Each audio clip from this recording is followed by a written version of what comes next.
Hey everybody, welcome out to another episode of Balled Up Genetics. My name is Lloyd, and if you like reptiles, then this channel's for you. Today, just like the title, we're going to be putting together another ARS rack. This is only 5 levels high instead of 10 because of the niche that I need to put in over here underneath this window. I didn't need it to be that high yet. And in the future, when I move it to another area, I can get the other 5 levels to attach to it. That's the great thing about ARS racks, even Freedom Breeder racks. You don't have to buy the whole rack at once. You can get different levels for it. But let's get this thing together and let's get started.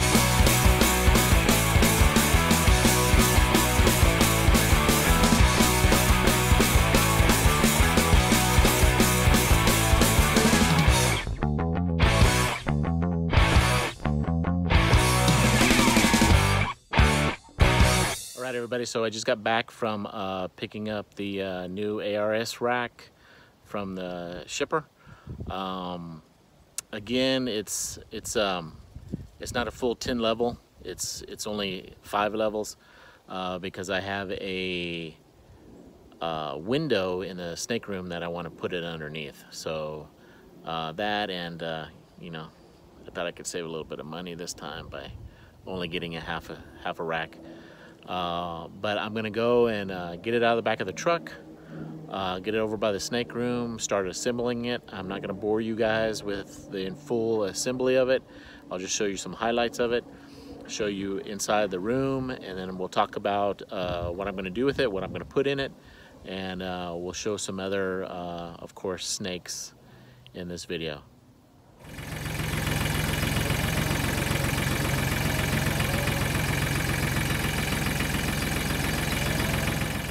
Okay, so we got it over here in front of the snake room. Decided I'm gonna put it together outside. It's starting to get a little cool out here, so then we can just roll it in through the door. Let me turn this camera around. Of course, it comes with a manual. Again, 55 series. I didn't want to get the 5520s. I wanted to be able to have this whole 5540s, but I didn't need a 40 rack yet at half high, but I wanted, you know, four tubs across. So we're only going up 5 levels on this build, and in the future, if I move the rack out from underneath the window, you know, I'll get the other sections in and then have a full rack. If you're doing this for the first time, definitely, you know, go by the instructions. Once you've done a few racks, you pick up some tricks and some shortcuts on how to do it. So just by all means, for your first time, go by the instructions.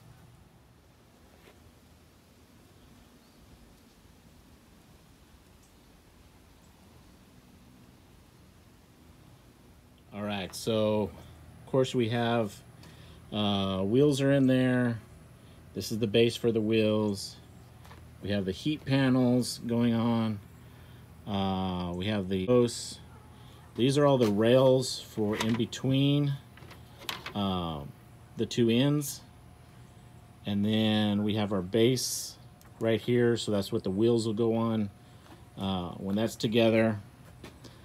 These are the end sliders, so on each end with the levels going up. End stops, so these go on the back, so when the tubs get pushed in, they hit these and they don't go off the back side. Then just the joints over here, Velcro for the heat plates. This is the top. They go over the bins, and again, so then once they're all in the racking system, this goes on top and locks in. And then I still have a few pieces left in the box, so I'm gonna get started. All right, everybody, as you can see, sorry for the noise, but I have all the AC on in the room right now. But as you can see, we've got it all together. The last part we have to do is just put these heat panels on each row. You can do it different ways. You can, as you build a section, you can put a heat panel, but deciding where I want to put it in the room depends on the cords, which end of the cord I want, so I usually leave it for last. So whenever you get your stuff, make sure you do inspect it. I didn't see this. It looks like it got torn. Luckily, it's just a little bit of the insulation. The heating element didn't look damaged at all. But yeah, this was just one little part I'd really just overlooked, and I didn't look at the underneath of them. I was looking at the rest of the metal. I was looking at the rest of the metal to see if anything was damaged on it. The tubs, I was looking to see if the tubs are damaged or not. But just make sure you look everything over, because if it did get down into the heating element, then this whole thing would have been ruined. Okay, so we have all the heating elements in. They're held down. They come with Velcro pieces. Typically, I would go about 2 inches from the frame out is where I would start them. They go the entire length to heat up all your bins. You can have the cords on whatever side. Where I'm setting it up, they're on this side. Of course, I could have them on that side. It just, it all depends. And then, of course, all the cords, I take the plastic off. They will all go onto a power strip. The power strip will get plugged into the thermostat. And again, I'm going to go over the thermostat that I'm using real quick. And then that gets plugged into the outlet. But you can see I already have some boxes. The boxes, as you can see, they just slide right over the top. So they make pretty good contact, heating up just this section of the bin. Okay guys, so I am hooking up another Inkbird to this new rack. I have like, Herbstat, and I have, Electronics Vivarium ones, and they're great. I use them on various other things. But I really like the Inkbird Wi-Fi. It's great because I can doesn't matter where I'm at, I can get on my phone, I can look up what the actual temperatures are, I can look up the past performance of it, what it's trending, the temperatures and things like that. It will also alert my phone if there's an alarm, if the temperatures are out of the parameters that I set. Also too, I can set the temperatures away from home. If I'm here in the building and something is alarming, it has an audible alarm on it, so it's letting me know something's going wrong, so I gotta go and take a look at it. But again, I'm just gonna hook up another one of these. They're working out for me pretty well right now, so I'm gonna go with them. And like I said in the past, I have used Herbstat and some of the other leading brand ones that are a lot more expensive. But right now, I like the way that these ones are. All right, so it's finished. Tubs are in. I have magnets on the front that I'll put who goes in. Put in the cocoa bedding. I didn't think you guys wanted to see that part. Everybody does this, so every single tub has cocoa bedding in it. New cups. Okay, guys, so I'm gonna get this rack set up in the room. I'm gonna start putting some of the snakes in that I want in this rack, and then we'll be done. Let me get started, pull some of these out, show them to you, and start getting them moved over. Oh, I know. Okay, there we go. Is my Crystal Lemon Blast Vanilla Female. So if you're not familiar with a crystal, it's a special in a Mojave. Lemon Blast is a pastel and a pinstripe. So this has crystal. So this has special Mojave, vanilla, pastel, and pinstripe in it. So that's a pretty banger female. I tell you what, in the comments down below, tell me, what would you pair her with?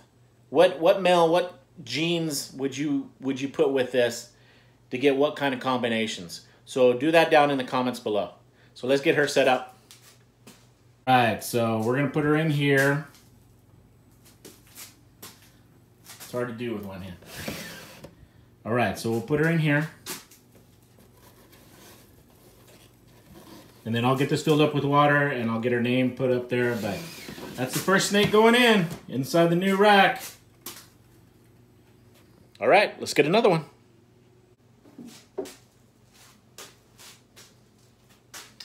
All right, so I have to move in my Super Pastel Inchy Desert Ghost female. Again, go down in the comments. Let me know who you would pair her up with. I have some ideas for the next breeding season, but I want to hear what yours are.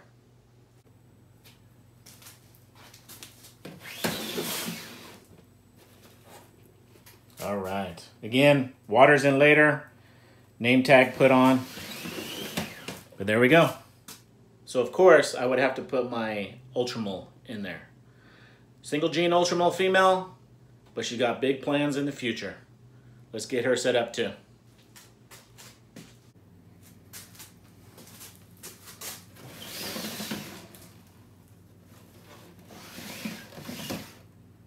That's a pretty snake. So the next snake is my female black pastel leopard fire bumblebee.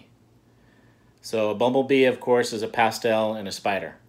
So again, a lot of crazy genes in this one. She may be possible eyeball too, so I might have to figure that one out. But check out I like the way that the leopard has made all those pattern on the side. So we'll get her set up and we'll continue on.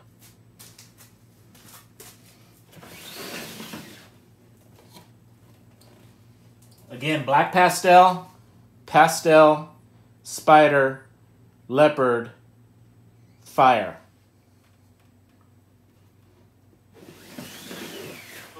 Again, down in the comments, let me know who you would pair her with. I'm not going to bore you with filling up the other 16 bins. So that's it for this video, just short and sweet, showing you kind of assembling an ARS rack. I know it wasn't in detail, but I don't want to do all that for you guys and get it being this real boring video. Some quick overviews of it. It's a 55 hybrid series. Hybrid means that it comes in plastic parts and also in steel parts. So it's a little bit cheaper than the metal rack.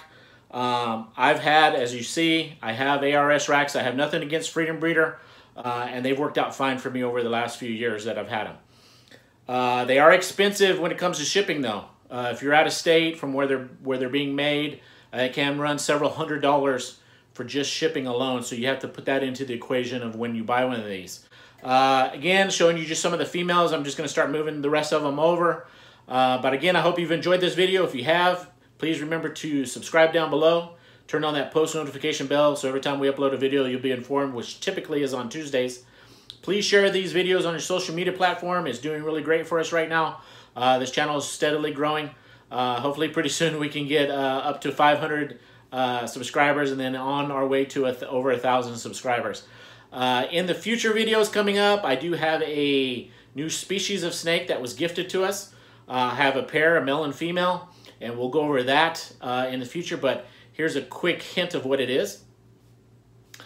That's all you get. And then we're also going to go over, I do have some Freedom Breeder FB5 bins that I'm going to be making another hatchling rack. So I will show you how I'm making my hatchling racks. Also be doing pretty soon, preparing for the next ball python breeding season. And then we'll start getting into showing you some of the other species of snakes that we have here at Bald Genetics. But again, I hope you've enjoyed this video. If you have, give it a thumbs up. If you didn't, give it a thumbs down. But until the next video, take care, and we'll see you again real soon. Bye, everybody.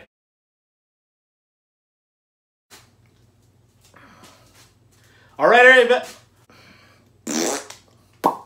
I hope everybody's enjoyed it.